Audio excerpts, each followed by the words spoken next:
How do speakers establish credibility in public speaking? Have you ever watched somebody speak and you're thinking, I don't think they're credible to be speaking about this topic? But then there are other types of speakers where you watch them and you go, wow, this person knows what they're talking about. How do you establish that kind of credibility? We're going to talk about that today. My name is Jason Hewlett. I'm a Hall of Fame speaker. I'm excited to give you a good round of tips that are going to make it so that you have all the credibility you need every time you take the stage.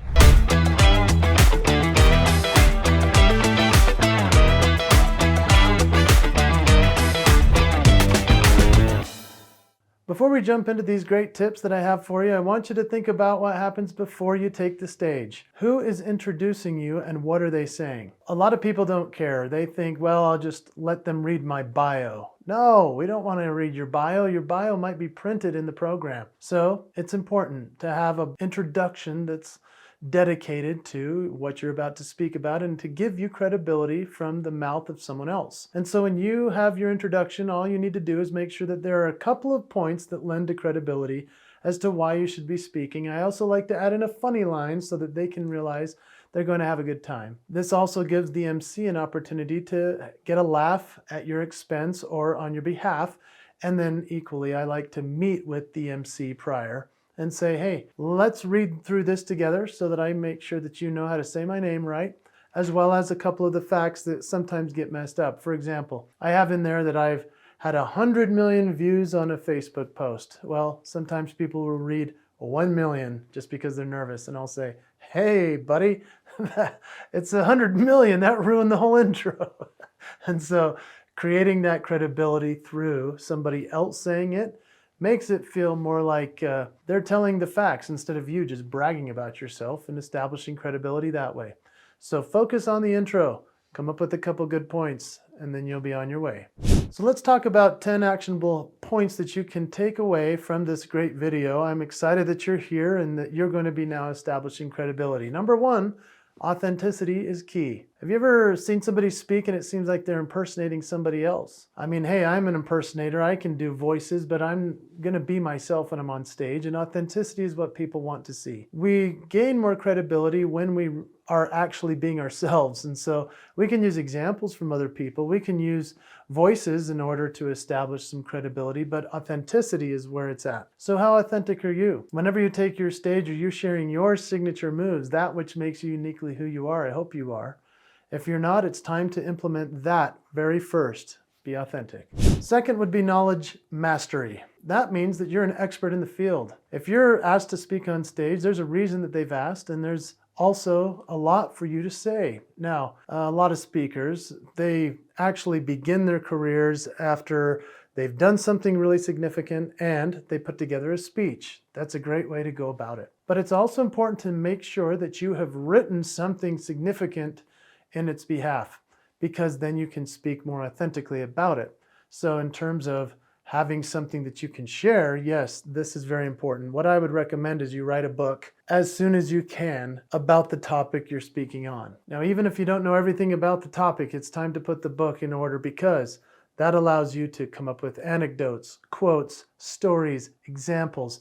It actually brings to a fine point what you should be speaking on. And it lends incredible credibility when you say, actually, I'm the guy that wrote the book and it's available in the back. Another way for knowledge mastery is to be on a lot of podcasts and to do webinars as well as live streams. Now, that doesn't mean you just have to be on stage to make something happen with your credibility. No. You can be on enough recordings and public-facing media that allows your credibility to show through. This is a very important way for you to show that you have knowledge mastery. Number three is storytelling for connection. Storytelling humanizes your message in a way that nothing else can. It's one thing to give facts and figures or all of your research that you've done, but tell it in story form. The best way that I know how to establish this credibility through story is when I talk about how I'm a Las Vegas performer who's now teaching leadership. I find interesting about this, as does the audience, is that I can then say, I started my career in Las Vegas as an Elton John impersonator, and because I learned how to impersonate other people, I can help you and your people discover your voice. This lends greater credibility. And so I'm not just telling the story like I did there, I'm actually giving the whole narrative of the story as to how I got the job as Elton John with Legends in Concert. It's a great story. Maybe you'll hear it someday when you see me speak. But the point is that this establishes credibility right away. Not only that I'm a Las Vegas performer, that I've done really cool things, but also that I'm capable of influencing others through helping them discover their voice.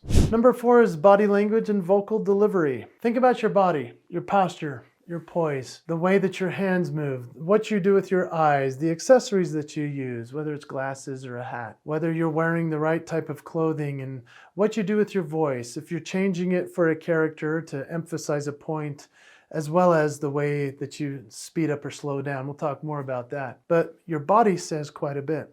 The words are important, but the body has to match up. Remember, your body and the voice matter. When it comes to the speed in which you speak, think about that. Have you ever heard a speaker speak that was way too fast and you couldn't even write down what they were saying? You couldn't even think because they were processing too fast? Yeah, you need to consider the pause. You need to also consider speaking just a little bit slower, especially if the room is so large that they have translation to different languages. Give those translators a chance. Now let's talk about social proof and endorsements. I love social proof because it gives me a chance to share the credibility that I have. So whether I have lots of followers on a social media platform or other people have said really nice things about me. This is a nice way to lead with your credibility. So, you know, on a book, if you look at a book and it has a celebrity endorsement on the front, you're most likely going to open the book. And it's the same with the speaker. If you have credibility through the testimonials others have said about you, it's going to go a long way because what they say is proof rather than what you say is bragging. And so when you have some kind of endorsement like that, it's really important to share it with people. You could put that up on a slide. It could be in the program. It could be on your one sheet or on your website. This establishes credibility. And one of the most important things I've found is that when I get on stage and they see my name, it's probably the first time they've ever heard of me or seen me. So they're actually looking me up on their phones right then and there. The first place they go is my website. On my website, I have testimonials from famous people, event planners, people that matter to somebody listening and looking for my credibility. And so the next thing I know, they're feeling, okay, this guy knows what he's talking about. He's a pro. The other thing I'd ask you to consider is every time you give a speech, do your best to get a testimonial from the event planner.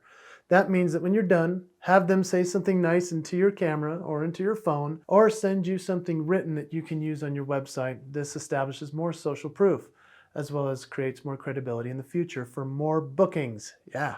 Number 6 is consistency across platforms. So I speak about promises and I speak about joy. The challenge is if I speak on joy and promises, but only on one platform, and then on the other stuff, I'm a jerk.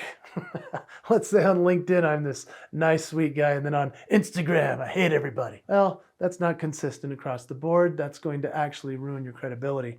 So be consistent across all platforms. When you write about your subject and your theme. Write about your signature moves and your promises that you're going to keep with the audience, because everyone is your audience when you are in the public eye. You also need to consider what's on your website, if it's all matching up with the social media and the things that people see in terms of social proof. And so think about that. Make sure that it's consistent across the board.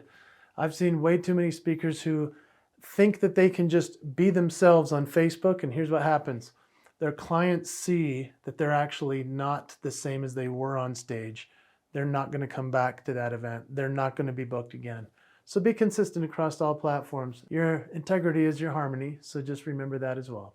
Another great way to establish credibility is to engage with the audience. Engagement with the audience could be prior to the presentation. That could be you're just standing there and shaking hands as people come in and welcoming them to the area. Or if you wanted to create a video for the client prior to your speech. My clients really like when I do that, because I'm actually giving a little bit of a teaser for what the audience is about to see. And so they can share that video to their audience. It actually drives participation. It gets people to sign up. It has people ensure that they're going to show up. Client is thrilled. And then the audience feels more engaged with me when I'm on that stage. If I don't have time or chance to do those things, then when I get on stage, how do I connect with that audience? The quickest ways to connect are to ask a question, articulate something very well, and to have an idea or opinion that makes them think, and to share a story that's powerful. Let's talk about rehearsal and preparation. Don't just wing it. I talk about this in every video I make, because any speaker that wings it, I just go, come on, man. Rehearse and prepare. Come with something ready. This gives you great credibility when they see that you came with everything in line. If your slides look great, if you look the part, if they can tell that you have a path from which you're going to be presenting to them a foundation of something wonderful, they're going to be all the more excited to hear from you as their credibility speaker. Some of the best ways to rehearse, I would say, is to record yourself. Just like I'm talking to you through this camera right now, set up your camera, record yourself talking. It's kind of nerve-wracking to go back and watch it, isn't it? That's okay. That's what the audience is seeing. Get used to your own voice. Even if you don't like how it sounds, just go for it. Record yourself. Practice in front of other people. Practice on a live stream. Put together an audience. Talk to your Uber driver. Wherever you can, rehearse and practice as much as possible. Number 9 is humility and vulnerability. I believe that we have to have confidence when we get on a stage, no question, but we have to have a level of humility in order to have the audience connect with us. One of the best ways to show our humility is through a vulnerable story. Perhaps somewhere where you failed or something was a challenge, and then how you overcame that. Now you give them a process for which they can also step into your story and your world for them. And so when we show up with humility, but also with confidence, we share a vulnerable story that invites them in. That establishes great credibility for them to say, oh my goodness, that speaker, although confident, they have great vulnerability and humility. I want to follow what they say. And this, honestly, a lot of people forget this, but the most vulnerable people are the most confident out there.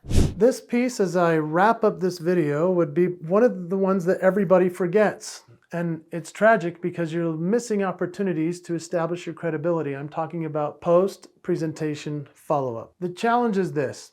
We give the speech, we get the accolades, the standing ovation, the check in the mail. Now it's over. What about the post-presentation follow-up? How do you establish credibility moving forward for yourself? It's in the follow-up. Are you texting the client saying thank you? Are you sending them a thank you gift?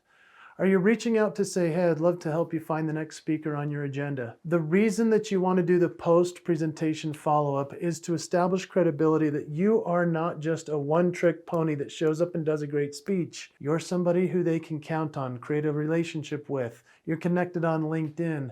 You become somebody that they can rely upon into the future. When you do these many tips that I've given you today, you're going to establish credibility at a level that most speakers never achieve. The best way that you can do this for yourself is to know what your signature moves are. So many speakers don't quite lean into that which makes them authentically great. And that's where all these other pieces fall apart. If you know what your signature moves are, awesome. And if you don't, I'm excited to share with you something that'll help you with that. It's called the ICM process. And it's an assessment form. It's very simple. All you do is go to jasonhewlett.com/ICM. When you download this assessment, you're going to identify your greatness. You'll clarify with others what makes you awesome, and then you can magnify your signature moves. If you'll take the time to do this, you will establish credibility. You'll be asked back to speak over and over again, and you'll be one of the favorite speakers they've ever had. I'm excited for all that you're going to do.